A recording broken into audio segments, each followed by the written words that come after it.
जय हिंद मित्रांनो, बघा स्वागत आहे तुम्हाला सर्वांचं परत एकदा मित्रांनो आपल्या नाद भरतीचा या एज्युकेशनल युट्यूब चॅनलवर। तर बघा भारतीय रेल्वे पदभरती 2025 साठी मित्रांनो आपण बऱ्याच दिवसापासून बघा पूर्व परीक्षेची मित्रांनो तयारी जी आहे एकदा मित्रांनो उत्तम प्रकारे आपल्या चॅनल मित्रांनो केली जात आहे। तर बघा मित्रांनो डेली सारखा आजही आपण आरआरबी ग्रुप डी साठी मित्रांनो प्रश्नपत्रिका जे मित्रांनो आपण आज कव्हर करणार आहोत इतके तुम्ही लक्षामध्ये घ्या। मित्रांनो बघा सीबीटीच्या मित्रांनो जेवढे काही परीक्षेत मित्रांनो प्रश्न विचारले होते ते सर्व काही मित्रांनो प्रश्न जे आपण या प्रश्नपत्रिकेमध्ये मित्रांनो कव्हर करणार आहोत। त्यामुळे मित्रांनो बघा तुम्ही नवीन असाल आपल्या चॅनलवर आताच मित्रांनो व्हिडिओ आपला जो चॅनल आहे मित्रांनो चॅनलला सबस्क्राइब करून घ्या आणि मित्रांनो आपला जो हा व्हिडिओ आहे तो देखील तुम्ही शेवटपर्यंत अभ्यासून घ्या। बघा मित्रांनो लक्षामध्ये घ्या महत्त्वाचं म्हणजे आपल्या मित्रांनो ही जी परीक्षा आहे मित्रांनो ती परीक्षा टीसीएस मार्फत मित्रांनो होणार आहे इतके तुम्हाला मित्रांनो लक्षामध्ये ठेवायचं आहे। तर बघा पहिला प्रश्न, महाराष्ट्रात एकूण रेल्वेसह पोलीस परिक्षेत्रे खालीलपैकी किती आहेत? तर बघा मित्रांनो महाराष्ट्रामध्ये एकूण रेल्वेसह पोलीस परिक्षेत्रे मित्रांनो किती आहेत? तर लक्षात घ्या पर्याय क्रमांक 8 मित्रांनो आपल्या प्रश्नाची या ठिकाणी योग्य आन्सर मित्रांनो असणार आहे। मित्रांनो महत्त्वाची बाब म्हणजे आम्ही तुमच्यासाठी 700 मित्रांनो जीके जीएसच्या प्रश्नांची जी आहे पीडीएफ आम्ही तुमच्यासाठी मित्रांनो अवेलेबल केली आहे आपल्या आरआरबी आणि आरआरबीच्या मित्रांनो ग्रुप डी साठी। तर बघा मित्रांनो महत्त्वाचं म्हणजे मित्रांनो या पीडीएफ मध्ये आजवर मित्रांनो जेवढे काही आरआरबीला मित्रांनो प्रश्न विचारले होते ते मित्रांनो सर्व काही प्रश्न यामध्ये आपण कव्हर केलो होतो। त्यामुळे बघा अवश्य बाय करा मित्रांनो। बाय करण्यासाठी बघा 74 14 93 93 07 या नंबर मित्रांनो फक्त आणि फक्त 50 रुपये पे करा आणि या नंबरच्या व्हॉट्सअपला मित्रांनो स्क्रीनशॉट पे केलेली वाट लावून टाका। तुम्हाला लगेच मित्रांनो 1 ते 2 मिनिटाच्या आत जे आहे ही पीडीएफ आम्ही तुम्हाला देऊन टाकू। तर बघा अवश्य बाय करा। बाय करण्यासाठी मित्रांनो या नंबरवर 50 रुपये पे करून स्क्रीनशॉट पाठवा। तर बघा दुसरा प्रश्न, रामाने मॅग्सेसे पारितोषिकाचे पहिले भारतीय मानकरी खालीलपैकी कोण आहेत? तर बघा मित्रांनो रामाने मॅग्सेसे पारितोषिकाचे मित्रांनो पहिले भारतीय मित्रांनो जे मानकरी आहेत ते कोण आहेत? तर पर्याय क्रमांक मित्रांनो आचार्य विनोबा भावे। या ठिकाणी बघा आपल्या प्रश्नाचे मित्रांनो योग्य आन्सर मित्रांनो असणार आहे आचार्य विनोबा भावे। तर बघा मित्रांनो यासोबतच रवींद्रनाथ टागोरांनी मित्रांनो हे जे आहेत पहिले भारतीय कोणते आहेत? तर नोबेल पारितोषिक मिळवणारे मित्रांनो पहिले भारतीय आहेत। लक्षात घ्या नोबेल पारितोषिक मिळवणारे मित्रांनो पहिले भारतीय आहेत लक्षामध्ये तुम्हाला ठेवायचं आहे। पुढे बघा आझाद हिंद सरकारची स्थापना खालीलपैकी कोणी केली? तर बघा मित्रांनो आझाद हिंद सरकारची जी मित्रांनो स्थापना होती ती कोणी केली होती? तर पर्याय क्रमांक मित्रांनो सुभाषचंद्र बोस यांनी मित्रांनो आझाद हिंद सरकारची मित्रांनो स्थापना केली होती। तर बघा मित्रांनो आझाद हिंद सेना, तर काय आझाद हिंद सेनेची मित्रांनो जी स्थापना होती ती कोणी केली? तर आझाद हिंद सेनेची मित्रांनो स्थापना रासबिहारी बोस, तुम्हाला लक्षात ठेवायचं काय रासबिहारी बोस यांनी केली होती। तर बघा मित्रांनो बऱ्याच मित्रांनो जे विद्यार्थी होते ते कमेंट करत होते की मित्रांनो आरआरबीला बघा अशा प्रकारचे मित्रांनो सोपे जे प्रश्न आहेत ते विचारले जाऊ शकत नाहीत।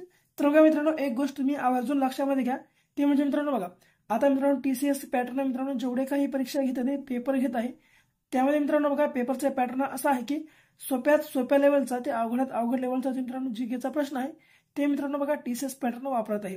त्यामुळे बघा मित्रांनो सोपा प्रश्न तुम्ही सोडवू नका आणि जो अवघड आहे ते सुद्धा तुम्ही सोडू नका। तर मित्रांनो बघा प्रत्येक जे प्रश्न आहे ते तुम्हाला कव्हर करायचा आहे या ठिकाणी। तर बघा मित्रांनो त्यामुळे तुम्ही सर्व प्रश्न मित्रांनो कव्हर करण्याचा प्रयत्न करत चला। तुम्ही बघा मित्रांनो फक्त अवघड कराल त्या ठिकाणी सोपे विचारलं तुमचा अभ्यास करून काहीही उपयोग त्या ठिकाणी असणार नाही। तर बघा चौथा प्रश्न, दुसरी गोलमेज परिषद कधी भरली? तर बघा मित्रांनो जी दुसरी गोलमेज परिषद होती मित्रांनो ती कधी भरली होती? तर पर्याय क्रमांक 1931 हे जे मित्रांनो आहे या ठिकाणी बघा आपल्या प्रश्नाचे योग्य आन्सर असणार आहे। तर दुसरी गोलमेज परिषद कधी भरली? पर्याय क्रमांक 1931। तर पहिले कधी भरली मित्रांनो?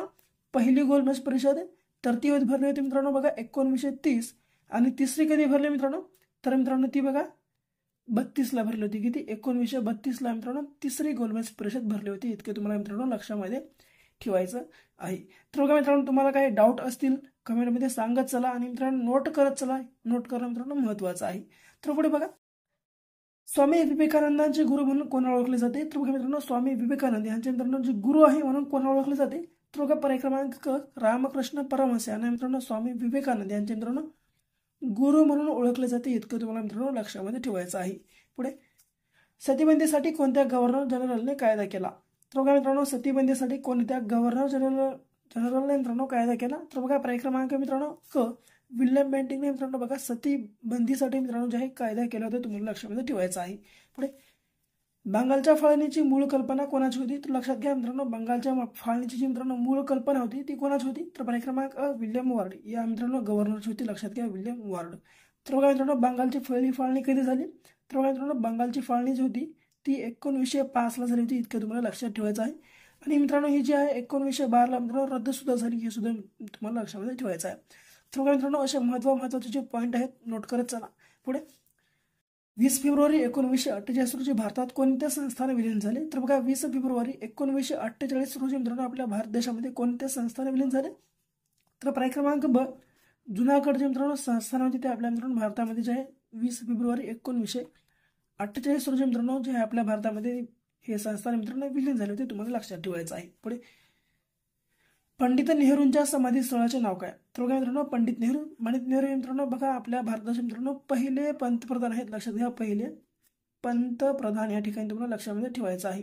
तर मित्रांनो यांचे जे समाधी स्थळ आहे कोणत्या ठिकाणी आहे, तर पर्याय क्रमांक शांतीवन या ठिकाणी आहे. लक्षात तुम्हाला ठेवायचं आहे शांतीवन. पुढे राजघाट या ठिकाणी मित्रांनो महात्मा गांधीजी यांचा आहे, बघा लक्षात घ्या महात्मा गांधी यांचा आहे. पुढे बघा 10 काँग्रेस विभाजनाच्या वेळी भारताचे वायसराय कोण होते, तर लक्षात घ्या मित्रांनो काँग्रेस विभाजनाच्या वेळी मित्रांनो आपल्या भारत देशाचे वायसराय कोण होते, तर पर्याय क्रमांक मित्रांनो या ठिकाणी डायरेक्ट उत्तर आहे तर लॉर्ड मिंटो जे मित्रांनो बघा काँग्रेस विभाजनाच्या वेळी बघा मित्रांनो आपल्या भारताचे वायसराय होते, तुम्हाला मित्रांनो या ठिकाणी लक्षामध्ये ठेवायचं आहे.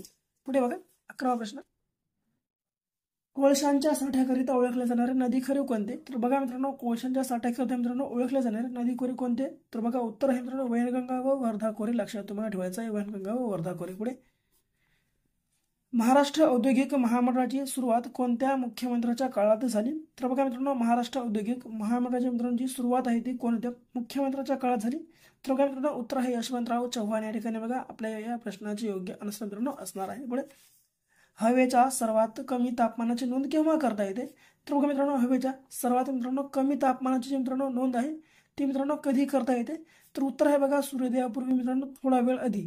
कधी, तर सूर्योदयापूर्वी मित्रांनो थोडा वेळ आधी या ठिकाणी आपल्या प्रश्नाचे योग्य आन्सर आहे मित्रांनो लक्षात तुम्हाला ठेवायचं आहे. पुढे महाराष्ट्र इलेक्ट्रॉनिक महामंडळाची स्थापना कधी करण्यात आली, तर बघा मित्रांनो खूपच IMP प्रश्न आहे तर पाठच करा. तर बघा मित्रांनो महाराष्ट्र इलेक्ट्रॉनिक महामंडळाची मित्रांनो स्थापना कधी झाली, तर बघा मित्रांनो उत्तर आहे 1978 तुम्हाला लक्षात ठेवायचं आहे. पुढे आर्द्रता मोजण्यासाठी वापरल्या जाणाऱ्या साधनाचे नाव काय, तर बघा मित्रांनो आर्द्रता मोजण्यासाठी वापरल्या जाणाऱ्या मित्रांनो साधनाचे नाव आहे हायग्रोमीटर आहे. बघा लक्षात घ्या हायग्रोमीटर या ठिकाणी बघा आपल्या प्रश्नाचे योग्य आन्सर आहे.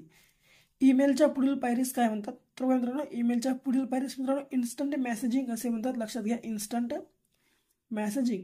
पुढे चायनीज भाषेतील सर्च इंजिन कोणते, तर बघा मित्रांनो चायनीज भाषेतील मित्रांनो जे सर्च इंजिन आहे ती आहे बघा सोगो. लक्षात तुम्हाला ठेवायचं आहे सोगो.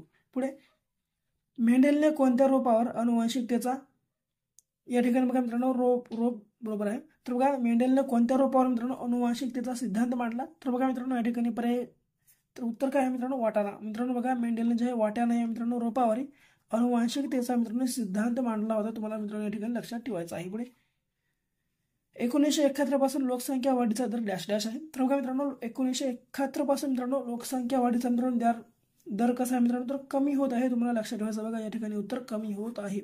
पुढे जनगणना 2011 प्रमाणे कोणत्या जिल्ह्याच्या मित्रांनो नागरिकांची पातळी कमी आहे, तर बघा मित्रांनो 2011च्या मित्रांनो जनगणनेनुसार आपल्या महाराष्ट्राच्या मित्रांनो कोणत्या जिल्ह्याच्या मित्रांनो नागरिकांची पातळी सर्वात कमी आहे, तर बघा उत्तर आहे मित्रांनो गडचिरोली. लक्षात तुम्हाला ठेवायचं आहे गडचिरोली या ठिकाणी बघा आपल्या प्रश्नाचे योग्य आन्सर आहे. हिंदू मिशनरी सोसायटीची स्थापना कोणी, बघा मित्रांनो IMP प्रश्न आहे. तर बघा मित्रांनो हिंदू मिशनरी जी मित्रांनो सोसायटी आहे या सोसायटीची मित्रांनो स्थापना कोणी केली, तर बघा उत्तर मित्रांनो गजाननराव वैद्य. काय गजाननराव मित्रांनो वैद्य. तर बघा मित्रांनो महत्त्वाचं म्हणजे तुम्हाला जर व्हिडिओ मित्रांनो आवडत असेल तर बघा मित्रांनो लाईक करत चला, कारण मित्रांनो बघा आमच्यासारख्या क्रिएटरला मित्रांनो व्हिडिओ बनवण्यासाठी मित्रांनो खूपच जास्त मेहनत या ठिकाणी घ्यावी लागत आहे. आणि मित्रांनो जर तुम्ही एक लाईक केलं तर मित्रांनो आम्हाला त्यामुळे प्रोत्साहन मिळत असतं. त्यामुळे बघा अवश्य मित्रांनो तुम्हाला व्हिडिओ आवडत असेल तरच मित्रांनो लाईक करत चला.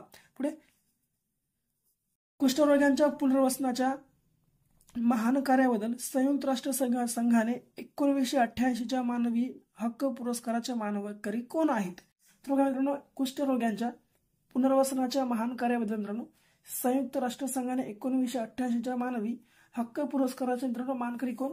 तर बघा पर्याय क्रमांक या ठिकाणी डायरेक्ट उत्तर आहे. तर बाबा आमटे मित्रांनो बघा या प्रश्नाचे आपला योग्य आन्सर मित्रांनो असणार आहे. पुढे पसायदानचे लेखक कोण आहेत? बघा मित्रांनो पसायदानचे मित्रांनो लेखक कोण आहेत? तर संत ज्ञानेश्वर या ठिकाणी बघा आपल्या प्रश्नाचे योग्य आन्सर आहे. शेवटचा प्रश्न मराठीतील पहिले वृत्तपत्र कोणते? तर बघा मित्रांनो मराठीतील पहिले वृत्तपत्र कोणते? तर बघा याचे उत्तर मित्रांनो दर्पण. तर बघा मित्रांनो मराठीतील पहिले काय? तर बघा मराठीतील मित्रांनो पहिले वृत्तपत्र कोणते? तर दर्पण. तर बघा मित्रांनो मराठीतील पहिले दैनिक मित्रांनो कोणते आहे या प्रश्नाचे योग्य आन्सर आहे मित्रांनो तुम्हाला सर्वांना मित्रांनो कमेंट बॉक्समध्ये सांगायचे आहे. आणि बाकी आपला व्हिडिओ कसा वाटला ते सुद्धा सांगून टाका. आणि मित्रांनो आपला व्हिडिओ आवडलास आपल्या व्हिडिओला मित्रांनो लाईक करा. तुमच्या विद्यार्थी मित्रांसोबत सुद्धा अवश्य शेअर करा. आणि आपल्या चॅनल बघा आतापर्यंत तुम्ही जर सबस्क्राईब केलं नसेल आताच बघा आपल्या चॅनल मित्रांनो तुम्ही सबस्क्राईब सुद्धा करून घ्या. तर परत भेटू मित्रांनो अशाच एका नवीन व्हिडिओ सोबत. तोपर्यंत मित्रांनो बघत राहा आपलं आवडतं युट्यूब चॅनल. धन्यवाद.